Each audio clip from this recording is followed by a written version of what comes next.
se sentir différent des autres. Ne pas trouver sa place parmi la foule de gens tout autour. Se voir vivre sa propre vie comme un imposteur, sentant au fond de soi la personne qui sommeille là.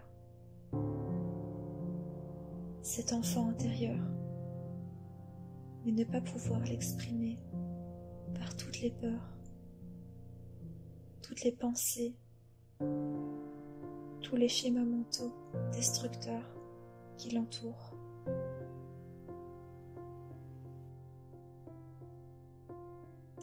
Apprendre à s'en sortir, à relever la tête,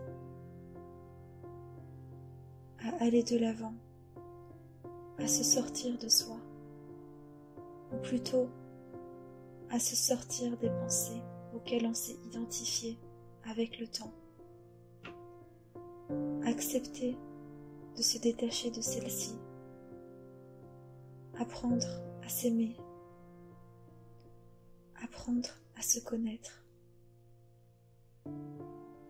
devoir s'isoler après un moment au risque de se perdre dans le bruit des gens, voir les bouches de ceux-ci s'exprimer, exprimer les biais cognitifs qui les constituent,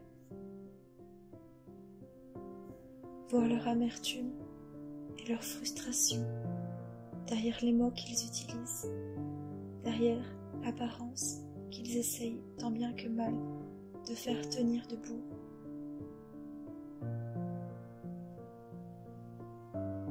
Pour que le spectacle ne s'arrête pas, entendre leur disposition mentale et émotionnelle à travers la manière dont leur corps parle à leur place, à travers la manière dont ils se meuvent dans l'espace.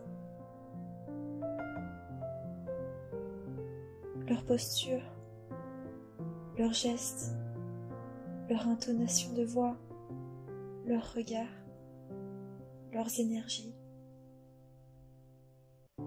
Se sentir fou de passer tant de temps à penser à tous ces détails qui sont pour les autres des détails et pour soi des nuances, avec toute leur importance. Se sentir un pied dans les airs et l'autre au sol. Perdre l'équilibre, vaciller, hésiter, ne jamais pouvoir trouver cet équilibre et cette norme que la foule tout autour semble trouver si facilement. Se dire de devoir apprendre à maîtriser ses pensées, de devoir apprendre à maîtriser ses émotions, de devoir apprendre à être normal, de devoir apprendre à rentrer dans les rangs, de devoir apprendre à être soi. Mais qu'est-ce que ce soi?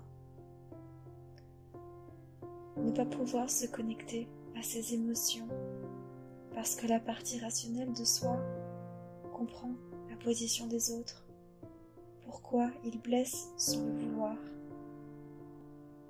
Manquer de compassion envers soi, se sentir vide, se sentir né pour avoir une grande mission dans la vie et vouloir se taper la tête contre les murs, de ne pas pouvoir la réaliser parce que confronté à ses propres faiblesses, ses propres limites qui pourtant peuvent toujours être repoussées.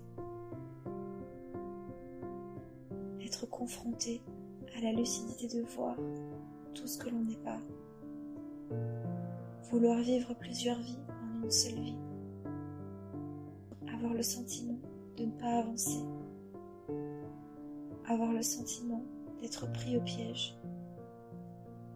De ses propres désirs. De ses propres émotions. De sa propre condition humaine. Cette âme n'est donc pas sans émotion. vouloir atteindre des sommets et ne pas supporter d'échouer, devoir réduire ses attentes parce qu'étant confronté à ses propres limites, vouloir se tordre le corps de ses limites, ne pas vouloir de limites, être perçu comme cherchant le compliqué là où se trouve le simple, être perçu comme éternel insatisfait, être perçu comme ayant une propension à se faire soi-même souffrir, à se mettre en scène, être perçu comme devant apprendre à se contenter de ce que l'on a, ne jamais avoir d'avis tranché, se trouver toujours sur une frontière fragile entre le noir et le blanc des gens, c'est-à-dire se trouver dans le gris et voir toutes les nuances de celui-ci, se demander pourquoi on se sent si étranger aux autres, et surtout étranger à soi.